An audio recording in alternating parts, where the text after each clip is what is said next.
Hébreux chapitre 4 versets 9 et 10. Il reste donc au peuple de Dieu un repos de sabbat. Car celui qui est entré dans son repos se repose aussi de ses œuvres comme Dieu des siennes. Bonjour à tous, frères et sœurs et amis. Aujourd'hui, on a un sujet merveilleux sur lequel on veut se concentrer, et c'est celui du sabbat. Mais pas n'importe quelle application du sabbat. On veut voir comment le sabbat devient pour nous un signe et devient pour nous un refuge. Ou comme le titre de ce message s'intitule, un sanctuaire. Le sanctuaire du sabbat. Le sabbat, c'est un jour de repos. Et c'est comme cela que Dieu l'a institué, il l'a créé pour qu'il soit, pour l'homme, un jour de repos. On va y aller tout de suite dans Genèse chapitre 2.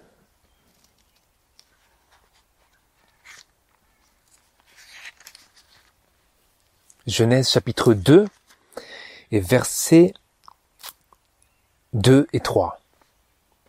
Donc après que Dieu ait achevé et terminé son œuvre de création des cieux et de la terre et de toutes leurs armées, tout ce qui les compose, toutes leurs créatures,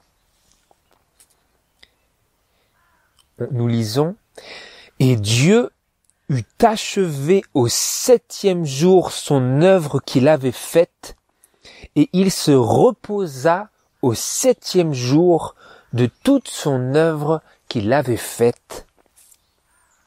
Et Dieu bénit le 7e jour et le sanctifia, parce qu'en ce jour-là, il se reposa de toute son œuvre pour l'accomplissement de laquelle Dieu avait créé.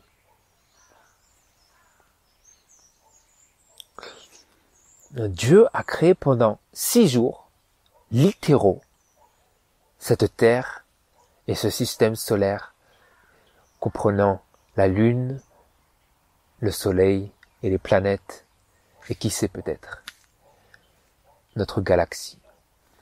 Et à la fin de cette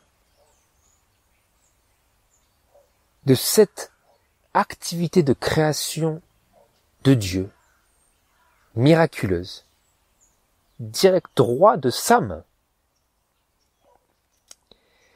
il s'est reposé au 7e jour de toute son œuvre qu'il avait faite. Et le sanctifia, parce qu'en ce jour-là, il se reposa de toute son œuvre. Et nous allons dans Exode chapitre 20.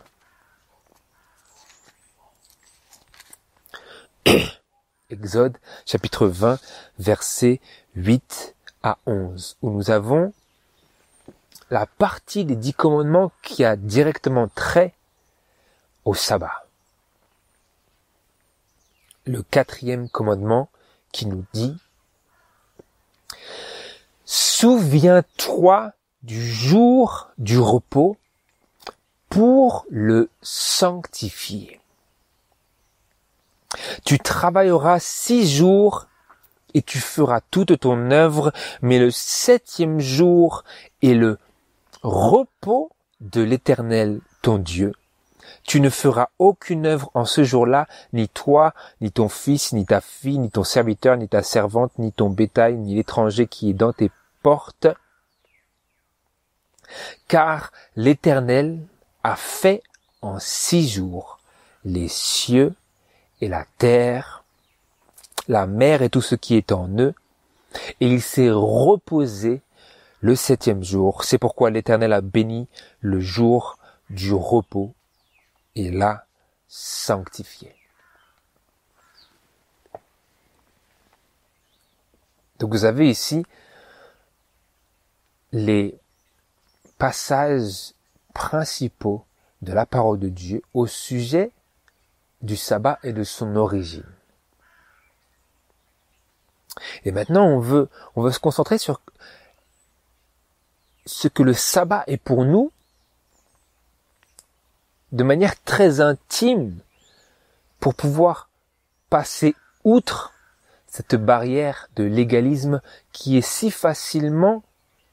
devient si facilement un obstacle à notre fort intérieur pour nous empêcher d'entrer dans une véritable communion avec celui qui est, comme nous allons le voir, le maître du sabbat. Allez avec moi dans Marc chapitre 2. Marc chapitre 2 et verset 27. Puis Jésus leur dit, le sabbat a été fait pour l'homme, non pas l'homme pour le sabbat. Ainsi, le Fils de l'homme est maître même du sabbat.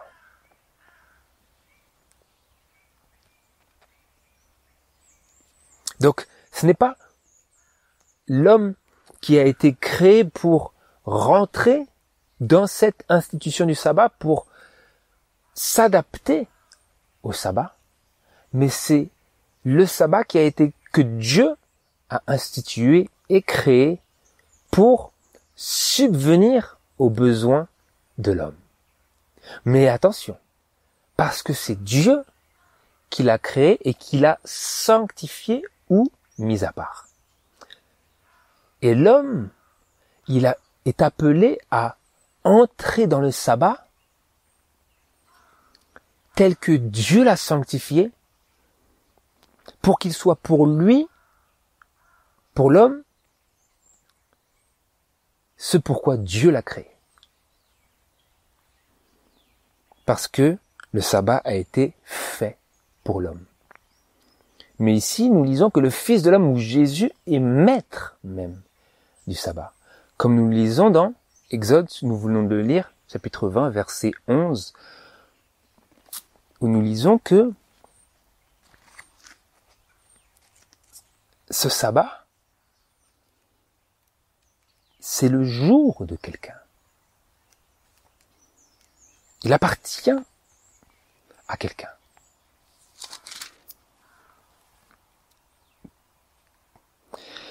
Mais le 7e jour est quoi?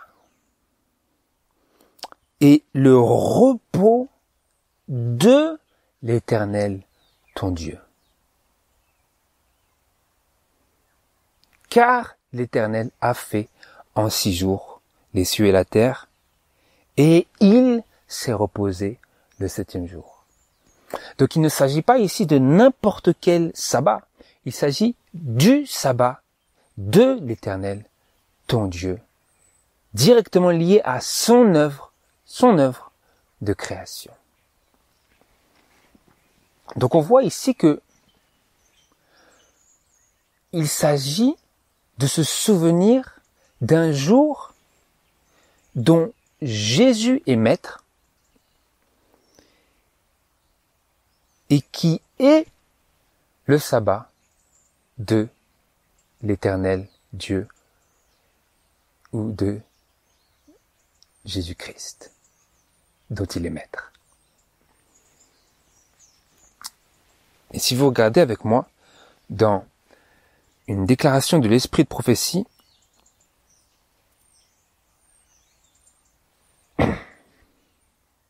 Je lis dans le commentaire biblique des écrits d'Ellen G. White à la page 121. Le Seigneur a donné ses 5 commandements pour qu'ils soient un rempart autour de ses créatures. Et ceux qui se garderont de la contamination des appétits et des passions charnelles pourront devenir participants de la nature divine. Leurs perceptions seront claires et ils sauront comment préserver chaque faculté de leur être en bonne santé afin de pouvoir les présenter à Dieu pour son service. Le Seigneur pourra alors les utiliser car ils comprendront les paroles du grand apôtre. Je vous exhorte donc, frères, par les compassions de Dieu, à offrir vos corps en sacrifice vivant, saint, agréable à Dieu, c'est votre culte raisonnable. Pourquoi est-ce que Dieu a donné ces 5 commandements dont le sabbat fait partie? Pour qu'il soit comme un rempart autour de ses créatures. Ou littéralement un mur de protection. Et donc, vis-à-vis maintenant du sabbat, qui est un de ces 5 commandements que Dieu a donné pour qu'il soit pour nous comme un rempart, un mur de protection autour de nous. Quand il s'agit du sabbat maintenant, est-ce que le sabbat a une propriété de protection pour nous, tel un rempart? Est-ce que le sabbat contient cela? Est-ce que nous pouvons trouver ça dans le sabbat? Est-ce que le sabbat représente pour le croyant à la parole de Dieu et aux 10 commandements un rempart, un sanctuaire?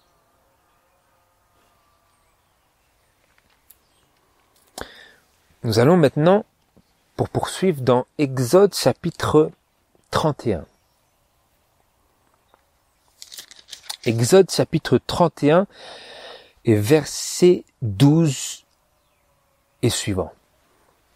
Et vous voyez ici que ça requiert que l'on réfléchisse attentivement parce que c'est quelque chose que l'on peut trouver dans la parole de Dieu, mais qui nécessite que nous sondions nos propres cœurs pour découvrir que nous n'avons peut-être pas observé le sabbat comme nous l'aurions dû, c'est-à-dire comme ce que Dieu l'exprime ici. Nous le lisons dans Exode chapitre 31, verset 12.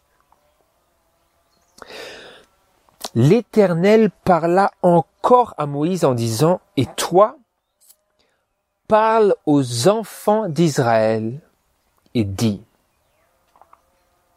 seulement vous observerez mes sabbats, car c'est un signe entre moi et vous dans toutes vos générations, afin que vous sachiez, la version Martin, afin que vous sachiez que je suis l'Éternel qui vous sanctifie. » Observez donc le sabbat, car c'est pour vous un jour saint. Verset 16. Ainsi les enfants d'Israël observeront le sabbat pour célébrer le sabbat dans toutes leurs générations comme une alliance perpétuelle. C'est un signe entre moi et les enfants d'Israël à perpétuité, car l'Éternel a fait en 6 jours les cieux et la terre, mais au 7e jour, il a cessé et il s'est reposé. Qu'est-ce qu'est le sabbat?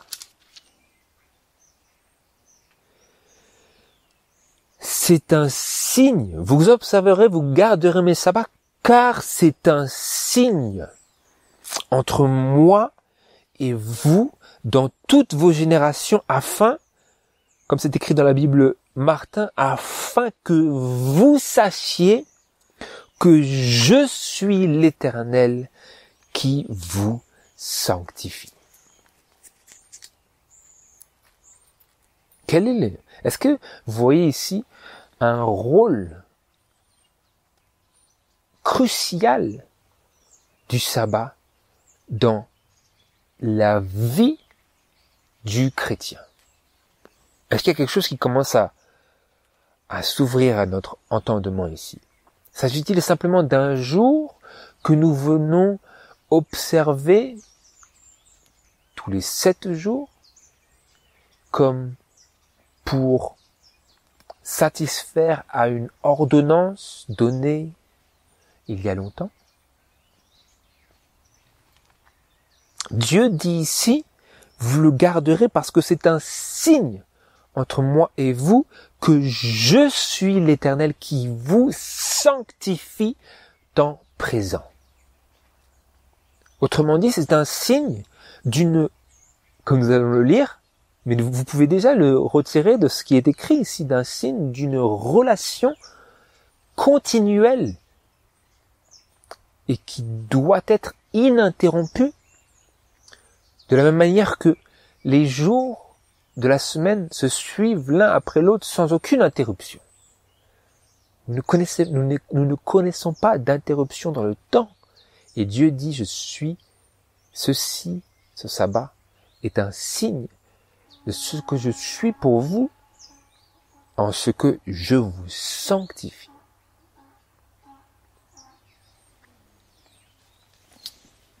Et nous lisons dans Conseil à l'Église, à la page 210 et au paragraphe 2 et 3.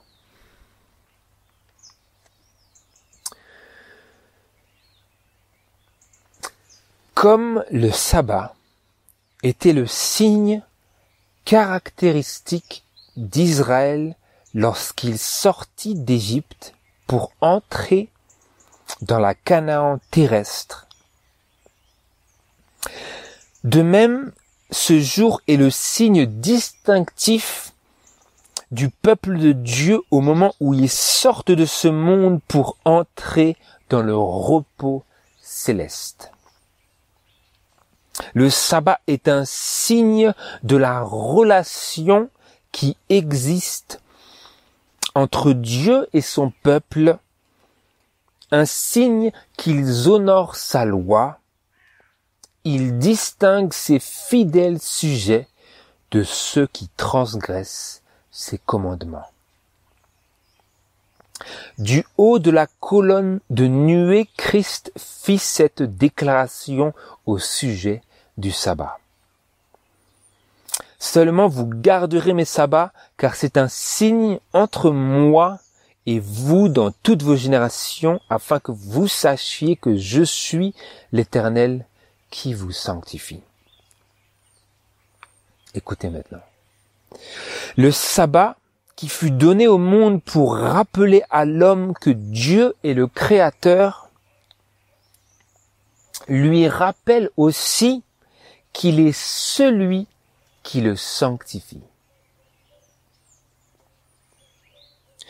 La puissance qui créa toutes choses est la même qui recrée l'âme à son image. Pour ceux qui l'observent, le sabbat est donc le signe de la sanctification. Le signe de la sanctification. Il nous rappelle que Dieu est celui qui nous sanctifie.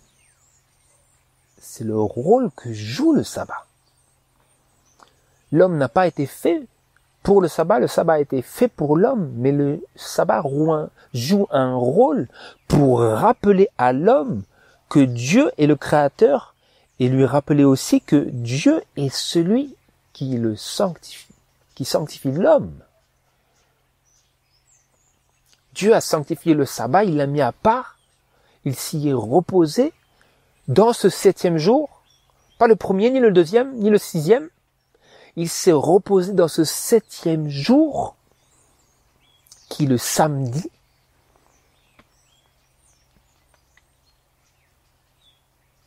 Il l'a sanctifié, mis à part, et pour l'homme qui accepte l'autorité des 10 commandements de Dieu, ce sabbat est pour nous aussi un signe et un rappel que Dieu est celui qui nous sanctifie.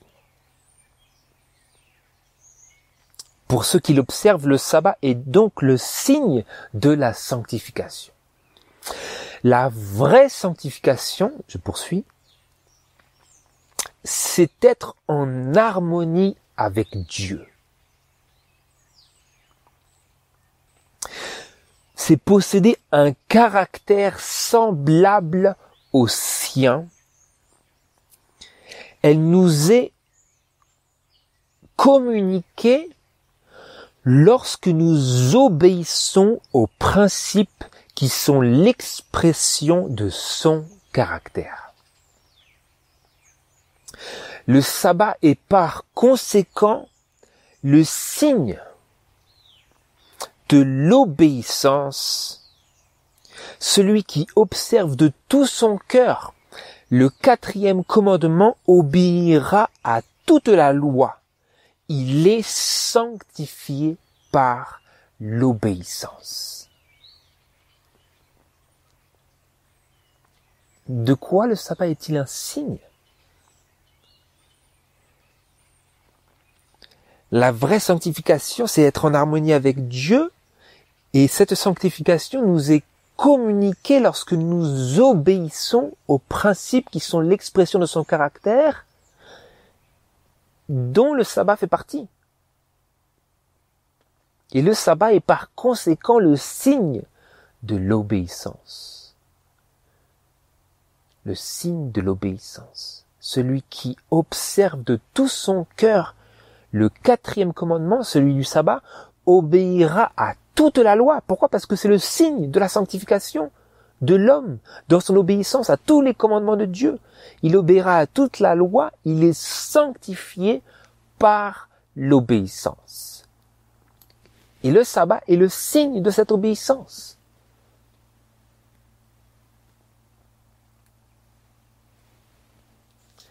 Donc réfléchissez avec moi maintenant. Nous avons lu quelques passages ici, et j'aimerais que on absorbe vraiment le message que Dieu a envie de nous communiquer intérieurement ici, vis-à-vis de ce jour. La raison pour laquelle je souligne ces choses, c'est parce que la parole de Dieu et l'esprit de prophétie mettent bien en avant, avec beaucoup d'insistance, le poids pour nous individuellement et en tant que corps de Christ, qu'Église, l'importance du sabbat en ce qu'il est le signe de notre sanctification. Et le signe de quoi? De l'obéissance. Mais il faut qu'on poursuive ici. Il faut qu'on poursuive parce que combien de personnes semblent observer le sabbat? Combien de personnes célèbrent, pour ainsi dire, ce jour? Mais cela veut-il dire parce que nous avons un certain égard au jour que nous sommes nécessairement entrés dans le sanctuaire du sabbat qui est le signe de la sanctification et le signe de l'obéissance? Parce que beaucoup de personnes observent le jour, mais de toute évidence, ne sont pas sanctifiés et ne sont pas obéissants à la parole de Dieu. Donc comment est-ce que nous pouvons jauger ici avec ce qui est écrit? Comment est-ce que nous pouvons jauger si je suis entré dans le sanctuaire du sabbat de telle manière que le sabbat est véritablement pour moi le signe que Dieu est en train de me sanctifier et que par la grâce de Dieu dont je suis fait participant, par ma soumission, je reçois le sabbat comme le signe de mon obéissance dans laquelle Dieu désire nous sceller.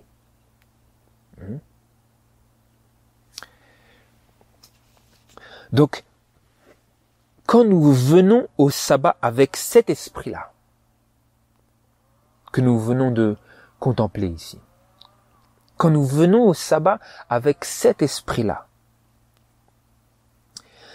c'est bien plus qu'un simple jour. Un simple jour de restriction et de limitation. C'est le signe de la relation que Dieu entretient avec son peuple. Et en épousant le sabbat comme ce signe-là de cette relation de Dieu avec son peuple, en nous efforçant de le sanctifier, ou comme la Bible King James l'exprime, en nous efforçant de le garder saint, to keep it holy, de le garder saint, parce que Dieu l'a déjà sanctifié. Mais il nous appelle, comme c'est écrit dans le 4e commandement, à le garder saint. Souvenez-vous du sabbat pour le sanctifier ou pour le garder saint. Il l'a sanctifié, il l'a mis à part, et maintenant, il nous appelle à rentrer dedans, à nous engager dans cette activité de la sanctification dont le sabbat est le signe. Et donc, en nous efforçant de le sanctifier, selon le commandement, le sabbat devient pour nous le signe de notre sanctification.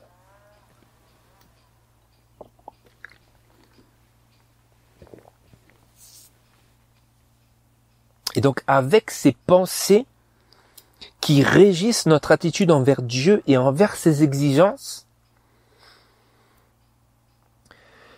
nous venons au sabbat de la même manière, en gardant toutes ces choses à l'esprit.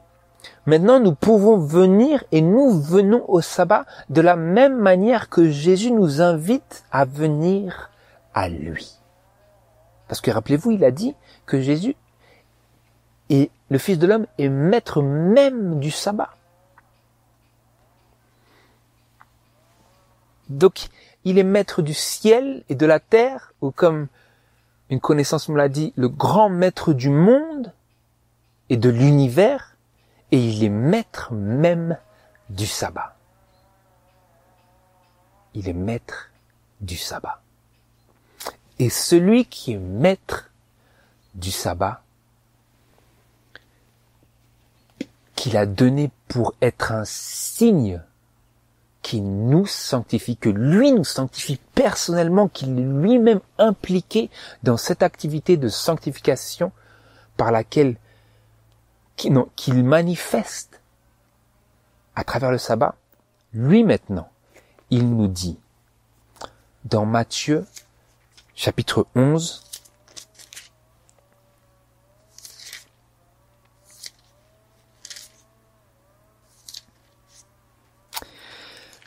Matthieu chapitre 11 et versets 28 et 29.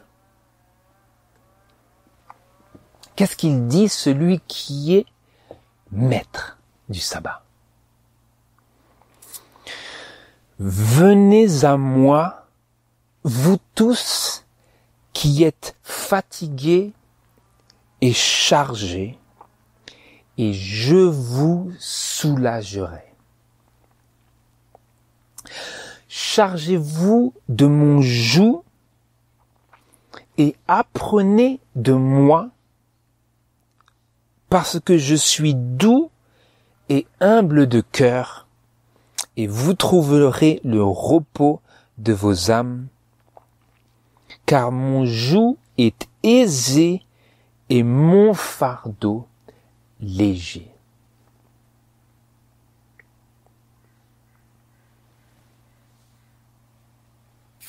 Donc Jésus il nous invite à venir à lui pour trouver du repos,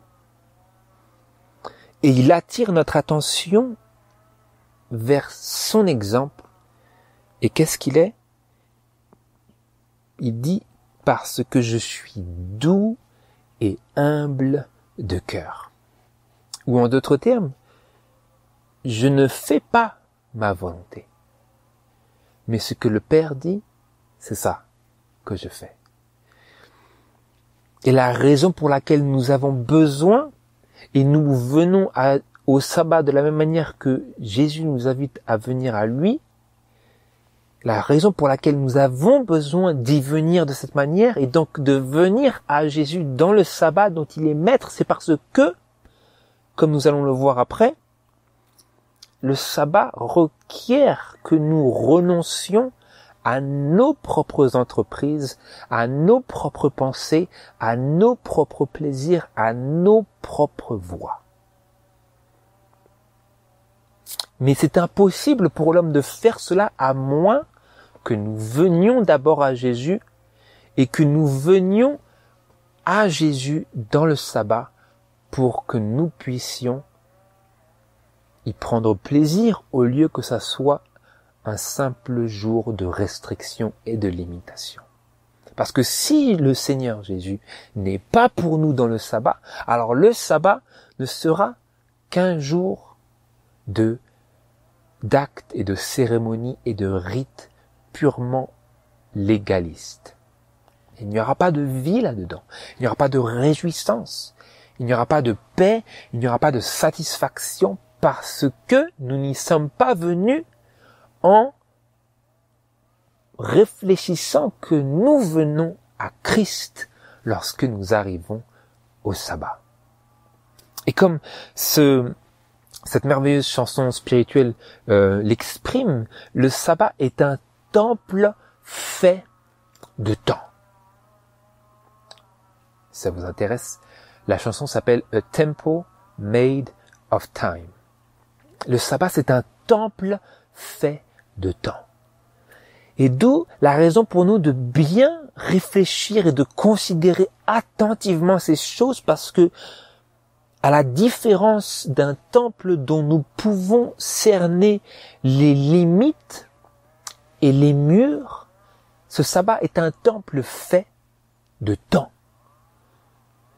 Et donc, puisqu'il n'y a pas un moment où nous discernons que nous ne sommes plus dans les limites ou dans le périmètre de ce temple qui est fait de temps, nous avons besoin de considérer ce qui est écrit pour pouvoir discerner avec l'œil, les yeux spirituels et les yeux de la foi, où est-ce que nous sommes dans le sabbat et où est-ce que nous ne sommes plus dans le sabbat par la désobéissance. Parce que rappelez-vous, le sabbat, c'est pour celui qui s'y conforme un signe de l'obéissance.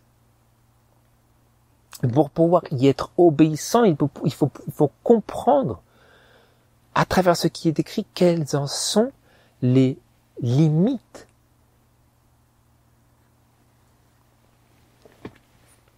Et maintenant, nous allons à notre lecture biblique que nous avions trouvée dans Hébreux, chapitre 4. Hébreux, chapitre 4, versets 9 et 11. Où cela nous ramène maintenant à cette déclaration qui vient résumer et conclure tous les passages que nous avons rassemblés. Je lis, il reste donc au peuple de Dieu un repos de sabbat. Car celui qui est entré dans son repos se repose aussi de ses œuvres comme Dieu des siennes. Efforçons-nous donc d'entrer dans ce repos de peur que quelqu'un ne tombent dans une semblable rébellion, faisant allusion à l'expérience des enfants d'Israël dans le désert, qui ne sont pas entrés dans ce repos parce qu'ils étaient incrédules. Donc nous avons besoin de croire ici.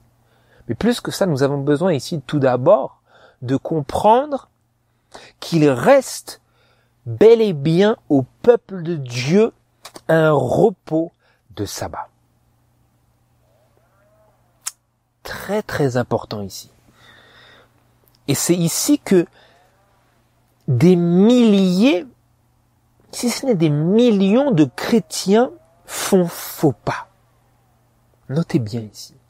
C'est sur ce point-là même que nous venons de lire que des milliers de chrétiens font faux pas. Parce qu'ils ne réalisent pas la place qu'occupe le sabbat dans l'œuvre de la rédemption et dans notre repos en Christ. La raison pour laquelle je dis cela, c'est parce que la mentalité aujourd'hui, à travers le monde de la chrétienté, c'est que cette phrase ici, et tout ce chapitre ici fait allusion au repos que nous obtenons lorsque nous arrivons et que nous venons à Christ et que nous confessons nos fautes, que nous nous repentons de nos péchés et qu'alors nous entrons dans ce repos de sabbat qui vient remplacer l'ancien sabbat et que maintenant c'est celui-ci notre sabbat et que nous choisissons quel jour nous voulons nous reposer. Mais de toute manière, ce n'est pas vraiment important parce que nous, maintenant, nous reposons en Christ. Et donc, c'est ça qui est maintenant devenu notre sabbat. Mais sauf que c'est un véritable problème de raisonner comme cela parce que ça ne correspond pas au témoignage de la parole de Dieu. Et c'est pour cela que des milliers de chrétiens font faux pas sur ce point-là, ne discernant pas la place qu'occupe le sabbat dans l'œuvre de notre sanctification. Parce que Dieu a dit, les enfants d'Israël observeront le sabbat comme une alliance perpétuelle. Perpétuelle, ça veut dire que ça ne s'arrête pas. Et pour bien comprendre que les enfants d'Israël ici, cela inclut les gentils qui sont venus à Christ à partir de la dispensation chrétienne après que Jésus ait propulsé son Église. Nous voyons dans Jacques chapitre 1 verset 1 où Jacques, en s'exprimant aux chrétiens, leur dit: Jacques, serviteur de Dieu et du Seigneur Jésus-Christ, aux 12 tribus qui sont dispersées, salut. Il parle à des chrétiens ici, mais il leur dit, sous l'inspiration du Saint-Esprit, il s'adresse à eux en employant le nom d'Israël, aux 12 tribus, faisant directement référence à Israël, qui sont dispersés, salut.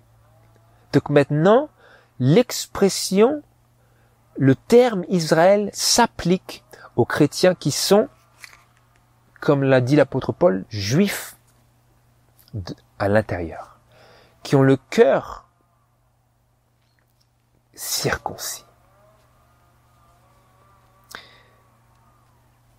Et donc c'est comme cela que nous pouvons discerner que le sens que tous ces passages réunis nous donnent.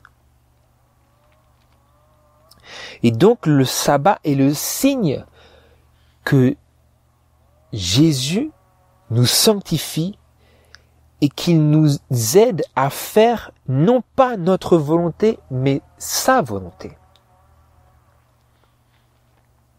Et c'est pour cette raison que le sabbat joue un rôle si crucial dans notre sanctification.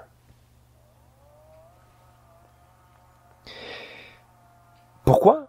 Parce que Dieu nous apprend et il nous demande en ce jour de renoncer à notre volonté pour accomplir la sienne. Et c'est exactement cette activité à laquelle nous sommes aussi appelés pour les 6 autres jours de la semaine. Vous voyez donc, le sabbat est bel et bien un signe de la sanctification. Et si nous nous efforçons de l'observer, de le sanctifier, de le garder saint, il est pour nous le signe de l'obéissance. Et allez avec moi maintenant dans Ésaïe chapitre 58, parce que là je l'ai exprimé, mais c'est mieux de le lire directement pour qu'on puisse entendre le Seigneur s'exprimer. Ésaïe chapitre 58 et verset 13.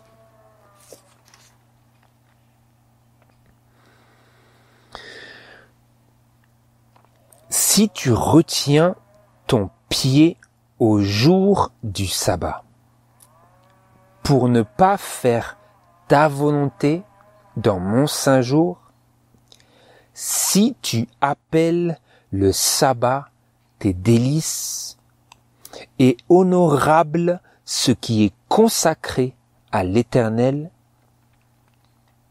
si tu l'honores plutôt que de suivre tes voies, de faire ta volonté et de dire des paroles vaines, alors tu trouveras des délices en l'Éternel. Je te ferai passer par-dessus les hauteurs du pays et je te nourrirai de l'héritage de Jacob ton père, car la bouche de l'Éternel a parlé.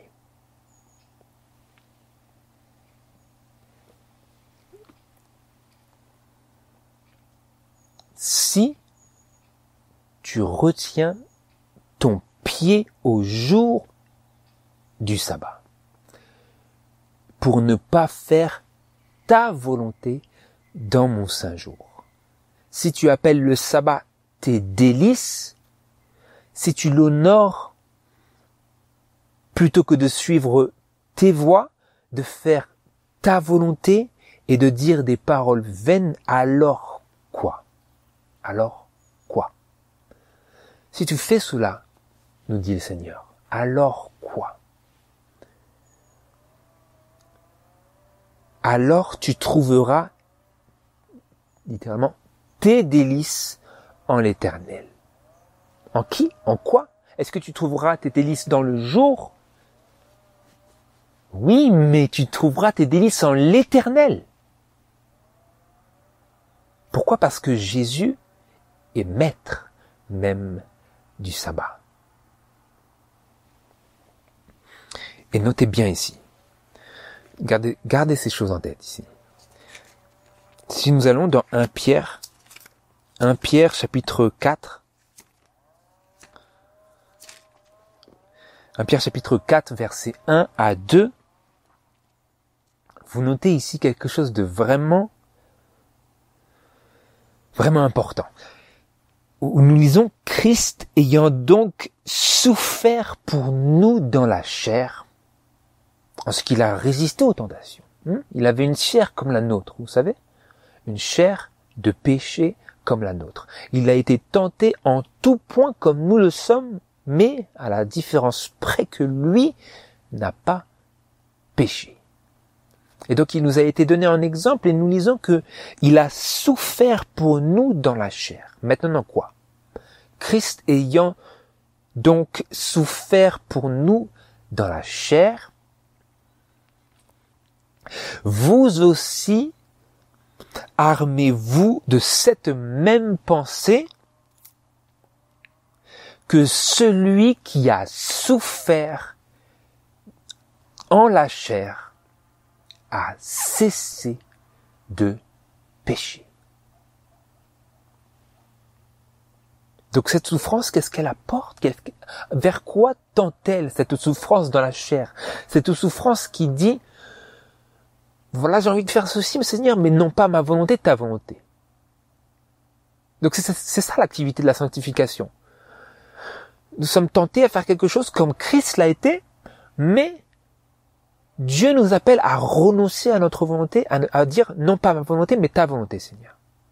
Comme Jésus l'a fait dans le jardin de Gethsémane. Il a dit, Seigneur, si c'est possible, toutefois, non pas ma volonté, mais que ta volonté soit faite. Père. Et maintenant, en voyant cela, l'apôtre Pierre, il nous dit, en contemplant cela, maintenant, armez-vous de cette même pensée qui régissait la vie de Jésus.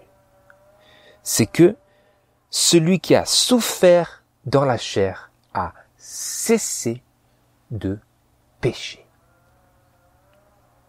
En d'autres termes, il a arrêté. Donc, cette souffrance, elle est désagréable, simplement, vers quoi tend-elle? Elle tend vers la plénitude de la sanctification, l'accomplissement d'un homme parfait ou d'une femme parfaite en Jésus-Christ. Verset 2, celui qui a souffert en la chair a cessé de pécher afin de ne plus vivre selon les convoitises des hommes, mais selon la volonté de Dieu, pendant le temps qui lui reste à vivre dans la chair. Est-ce que vous arrivez à discerner le lien vivant et essentiel qui nous est ici présenté dans la parole vivante de Dieu? Parce que nous avons lu dans Hébreux chapitre 4, verset 10, « Car celui qui est entré dans son repos se repose aussi de ses œuvres, comme Dieu des siennes. Efforçons-nous donc, il faut s'efforcer, efforçons-nous donc d'entrer dans ce repos, de peur que quelqu'un ne tombe dans une semblable rébellion. » Ils ont écouté les désirs de la chair, les passions charnelles, et ils ont été rebelles, ils ont été incrédules, les enfants d'Israël. Mais maintenant, nous qui faisons partie par la foi en Jésus-Christ d'Israël, de l'Israël moderne, comme nous l'avons vu dans Jacques chapitre 1, maintenant nous sommes appelés, en voyant, à la vue de ce Jésus qui a souffert pour nous dans la chair, nous sommes appelés à aussi souffrir dans la chair, parce que celui qui a souffert dans la chair a cessé de pécher. Et donc il reste bel et bien au peuple de Dieu un repos de sabbat. Il reste un repos de sabbat dans les deux sens du terme.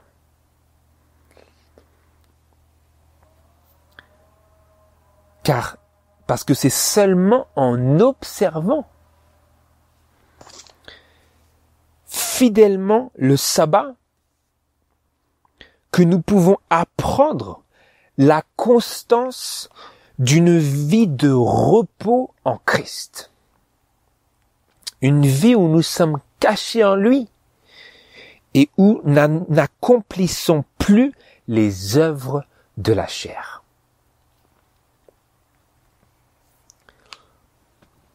Donc vous voyez, ce repos qu'il reste, ce repos de sabbat qui reste au peuple de Dieu, c'est celui où nous nous reposons de nos œuvres Et quelles sont nos œuvres? Elles ne sont pas comme les œuvres de Dieu, parce que les siennes sont parfaites, elles sont pures, elles sont justes, mais nos œuvres, se reposer de nos œuvres, c'est nous dépouiller du vieil homme qui est corrompu par les convoitises de la chair et nous revêtir du nouvel homme qui est renouvelé dans l'esprit de notre entendement par la grâce de Christ. Et lorsque nous faisons cela dans le sabbat, c'est là que, en entrant dans ce sanctuaire du sabbat, parce que Dieu a donné ces 5 commandements pour qu'ils soient autour de nous comme un rempart, lorsque nous venons au sabbat ainsi, en renonçant à notre volonté comme il nous le stipule dans Ésaïe chapitre 58, verset 13 que nous venons de lire, alors le sabbat, Dieu nous donne le sabbat comme un signe, comme une aide à travers lequel et laquelle nous apprenons à renoncer à notre volonté. Et c'est très vigoureux. Et c'est une exigence très rigoureuse où il nous demande de ne pas faire notre volonté. Allons, retournons-y. Parce que vous voyez, c'est un signe. C'est un signe du fait qu'il nous sanctifie, pas simplement dans le sabbat, pendant les heures du sabbat, mais pendant tous les autres jours de la semaine et de l'année et de notre vie. C'est un signe afin que vous sachiez que je suis l'Éternel qui vous sanctifie. Pas qui vous est sanctifié, pas qui va peut-être vous sanctifier, mais qui vous sanctifie. C'est le signe de la relation qui existe entre Dieu et son peuple, comme nous l'avons lu dans Conseil à l'Église. Nous y retournons donc dans Ésaïe, chapitre 58. Parce que vous voyez là, c'est vraiment large. C'est large parce que c'est un signe. Et donc lorsque nous lisons cela et que nous venons au sabbat, le sabbat nous permet d'évaluer, pas simplement d'évaluer où nous en sommes dans notre relation avec Dieu, mais il nous permet de nous former. Dieu l'a institué et il nous demande de nous en souvenir et il nous dit que c'est un signe entre lui et nous afin que nous sachions, afin que nous réalisions, afin que nous prenions chaque jour plus conscience du fait qu'il est celui qui nous sanctifie. Et donc qu'il est à l'œuvre et que nous voulons donc œuvrer en coopération constante, tout aussi constante avec lui qu'il est constant dans son œuvre avec nous. Nous avons lu: si tu retiens ton pied au jour du sabbat, pour ne pas faire ta volonté dans mon saint jour. Vous voyez, il stipule là, Dieu est en train de nous aider. Comprenez? Je suis pas en train de dire ici que nous pouvons abroger, modifier les lois de Dieu, mais faire que l'on puisse comprendre que Dieu a fait le sabbat pour l'homme. Ça ne veut pas dire que l'homme peut maintenant se tourner et dire, moi j'ai changé mon objectif et je change de jour, ou je change les exigences. Ce n'est pas ça. Simplement de comprendre ce qui motive Dieu à faire ce qu'il fait lorsqu'il nous exprime ces paroles immuables dans la Bible. Si tu retiens ton pied au jour du sabbat, pour ne pas faire ta volonté dans mon saint jour, si tu appelles le sabbat tes délices, le sabbat, si tu appelles le sabbat, pas tout ce que tu veux faire, mais le sabbat, tel que moi je l'ai donné, si tu l'appelles le sabbat tes délices, et honorable ce qui est consacré à l'Éternel, c'est ça. C'est pas honorable ce que moi j'ai envie de faire, ce que moi je prévois de faire. Non, honorable ce qui est consacré à l'Éternel. Le sabbat, tout de suite. Si tu fais cela, si tu l'honores, si tu honores le sabbat plutôt que que de suivre tes voies, de faire ta volonté et de dire des paroles vaines, alors tu trouveras tes délices en l'Éternel. Et je te ferai passer par-dessus les hauteurs du pays, et je te nourrirai de l'héritage de Jacob, ton père, car la bouche de l'Éternel a parlé. Il ne revient pas dessus. Il ne revient pas dessus. Mais maintenant qu'il ne revient pas dessus, nous voulons comprendre qu'il a dit ces choses pour nous assister dans notre parcours de sanctification vers la perfection, comme nous le voyons dans le 3e ange. C'est ici ceux qui gardent les commandements de Dieu et la foi de Jésus. Qui gardent, si c'est la patience des saints, ceux qui gardent les commandements de Dieu et la foi de Jésus. Craignez Dieu et donnez-lui gloire, et adorez celui qui a fait le ciel et la terre et les fontaines, les sources des eaux. Donc ce que ça veut dire, c'est que nous venions au sabbat comme un sanctuaire et que nous y venions en venant à Jésus. Pas en venant à un jour qui nous stresse, parce qu'il faut faire tout ceci et tout cela, mais en venant au jour où nous rencontrons celui qui est le sujet de nos méditations toute la semaine. Donc la seule différence maintenant, c'est que il sera encore plus présent et il a érigé autour de ses commandements comme un rempart pour que dans ces restrictions, il puisse nous assister pour nous sanctifier. Et donc, pour conclure aujourd'hui notre méditation, j'aimerais que l'on se tourne vers un passage de l'Esprit de prophétie où je lis dans Jésus-Christ à la page 276 et au paragraphe 2. Ici, elle cite Ésaïe 58 que nous venons de lire et elle dit « Le sabbat sera un sujet de délice pour tous ceux qui le reçoivent comme un signe du pouvoir créateur et rédempteur de Christ. Voyant Christ dans cette institution, ils font de lui leur délice.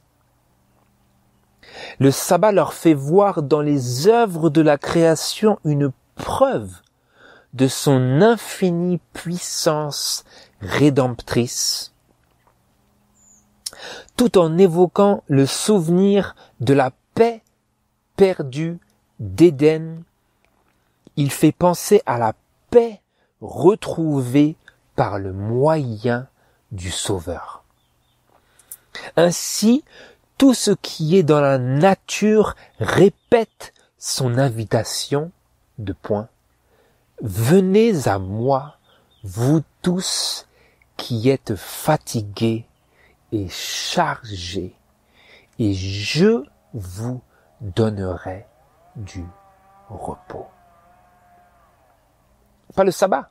Je vous donnerai du repos.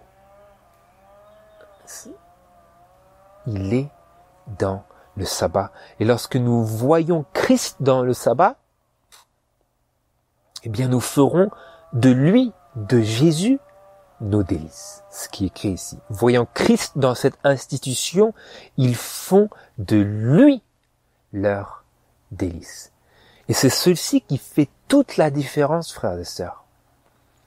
Entre le fait que, entre si nous venons au sabbat comme un jour de restriction où nous ne pouvons pas faire ceci, nous ne pouvons pas faire cela, ou si nous venons au jour comme le signe qui nous rappelle que Dieu est celui qui nous sanctifie, eh bien nous sommes d'une part encouragés, mais d'autre part, nous ne sommes pas pressés ou stressés ou angoissés de ce que nous n'avons peut-être pas fait ceci, peut-être pas fait cela. Non, nous le ferons parce que il est dedans. Et donc, en voyant ainsi Jésus dans le sabbat, nous ferons de lui nos délices. Et donc, notre obéissance à toutes ces choses qui sont stipulées dans la parole de Dieu et l'esprit de prophétie, elle découlera de notre amour pour Christ. Pourquoi? Parce qu'il nous a aimés le premier. Et donc lorsque nous venons au sabbat, c'est encore une fois un rappel de ce que Christ, que Jésus a fait pour nous, en donnant sa vie et en souffrant dans la chair, de telle sorte qu'il nous donne un exemple pour que l'on puisse apprendre à garder le sabbat. Donc il est dans chaque aspect, chaque fraction de ce saint jour honorable à l'Éternel.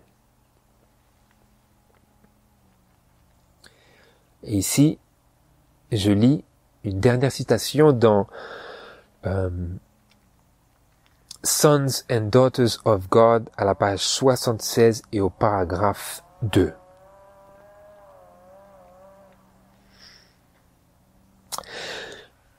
Si vous êtes prêts à apprendre la douceur et l'humilité de cœur à l'école de Christ, il vous donnera assurément le repos et la paix.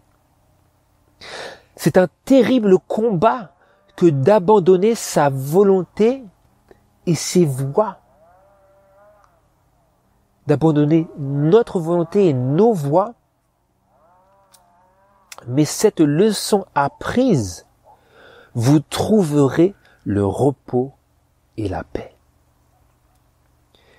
Il vous faut vaincre l'orgueil, l'égoïsme et l'ambition. Votre volonté doit être engloutie dans la volonté de Christ. Votre vie tout entière peut devenir un sacrifice d'amour constant, chaque action, une manifestation, et chaque parole, une expression d'amour. Tout comme la vie de la vigne circule à travers la tige et les grappes, descendant dans les fibres les plus basses et atteignant les plus hautes feuilles, la grâce et l'amour de Christ brûlent et abondent au-dedans de l'âme, transmettant ses vertus à chaque partie du corps et infiltrant chaque action du corps et de l'esprit. En travaillant avec Christ dans la grande œuvre pour laquelle il a donné sa vie, nous trouverons le vrai repos. Quand nous étions pécheurs, il a donné sa vie pour nous. Il veut que nous venions à lui et que nous apprenions de lui. C'est ainsi que nous trouverons le repos. Il dit qu'il nous donnera du repos. Apprenez de moi, car je suis doux et humble de cœur. En faisant cela, vous découvrirez dans votre propre expérience le repos que Christ donne, le repos qui vient lorsque vous prenez son joug et que vous portez ses fardeaux. Et en gardant à l'esprit que tout ceci, toute cette activité, nous la retrouvons, pour ainsi dire, compressée dans l'observation du sabbat. Et quand nous venons au sabbat en gardant ces choses à l'esprit, que lorsque nous venons au sabbat, nous venons à lui, et que lui nous a demandé de prendre son joug, parce que lui porte le plus gros poids, eh bien, nous garderons à l'esprit que nous venons à lui, et nous pouvons nous reposer en lui en ce jour, tout comme dans toutes nos autres détresses nous avons pu, et nous pouvons nous trouver en lui un secours et un refuge et un sanctuaire. Parce que comme c'est écrit dans Ésaïe chapitre 8 verset 14, lui, l'Éternel, sera pour ceux qui le reçoivent un sanctuaire. Et lorsque nous venons au sabbat, en venant à Jésus-Christ, il sera pour nous un sanctuaire. Et si nous avons été découragés, si nous avons été déprimés, le sabbat n'est pas là pour en rajouter une couche. Le sabbat est là pour nous permettre de nous reposer, pas simplement physiquement, mais spirituellement, de nous reposer en Christ et de trouver l'amour qu'il a manifesté en donnant sa vie, en versant son sang et en nous donnant un exemple de ce que cela veut dire de souffrir dans la chair. Et puissions-nous nous rappeler que celui qui a souffert dans la chair a cessé de pécher. Et lorsque nous venons au sabbat, parce qu'il reste bel et bien un repos de sabbat pour le peuple de Dieu, lorsque nous venons au sabbat, nous venons faire comme il a fait, c'est-à-dire cesser nos œuvres comme lui s'est reposé des siennes, et nous apprenons ainsi à cesser de pécher. Et donc, le sabbat, c'est la classe première dans l'école de Christ, parce que c'est le signe de notre sanctification. Et si nous le recevons comme tel, il devient pour nous le signe de notre obéissance.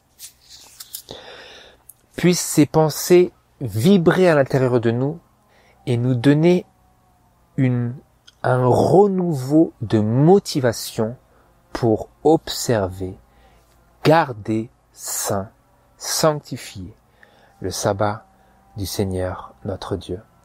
C'est ma prière. Au nom de Jésus. Amen.